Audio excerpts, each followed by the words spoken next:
தென்கிழக்கு வங்கக்கடலில் நிலவும் காற்றழுத்த தாழ்வு மண்டலம் காரணமாக திருவாரூர், நாகை, மயிலாடுதுறை ஆகிய டெல்டா மாவட்டங்களில் இன்று அதி கனமழைக்கான ரெட் அலர்ட் எச்சரிக்கை விடுக்கப்பட்டுள்ளது.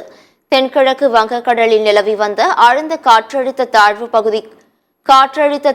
மண்டலமாக வலுப்பெற்றுள்ளது. நாகைக்கு தென்கிழக்கே 740 கிலோமீட்டர் தொலைவிலும், சென்னைக்கு 940 கிலோமீட்டர் தொலைவிலும் காற்றழுத்த தாழ்வு மண்டலம் நிலை கொண்டுள்ளது. இது ஆழ்ந்த காற்றழுத்த தாழ்வு மண்டலமாக வலுப்பெற்று வடக்கு வடமேற்கு திசையில் தமிழ்நாடு, இலங்கை கடலோர பகுதிகளை நோக்கி நகரக்கூடும் என வானிலை ஆய்வு மையம் தெரிவித்துள்ளது. இதன் காரணமாக தமிழ்நாட்டின் வட கடலோர மாவட்டங்களில் இன்று முதல் 4 நாட்கள் மிக கனமழை பெய்யும் என்று தெரிவிக்கப்பட்டுள்ளது. குறிப்பாக திருவாரூர், நாகை, மயிலாடுதுறை ஆகிய மாவட்டங்களில் இன்று மிக கனமழை முதல் அதி கனமழை பெய்ய வாய்ப்புள்ளதாக வானிலை ஆய்வு மையம் தெரிவித்துள்ளது. இன்று முதல் வரும் 29ஆம் தேதி வரை வங்கக்கடல் பகுதிகளில் 75 கிலோமீட்டர் வேகத்தில் சூறைக்காற்று வீசக்கூடும் என வானிலை ஆய்வு மையம் எச்சரித்துள்ளது.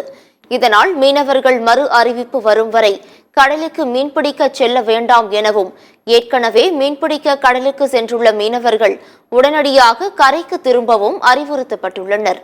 சென்னையில் நாளை மற்றும் நாளை மறுநாள் கனமழை பெய்யும் எனவும் வானிலை ஆய்வு மையம் தெரிவித்துள்ளது.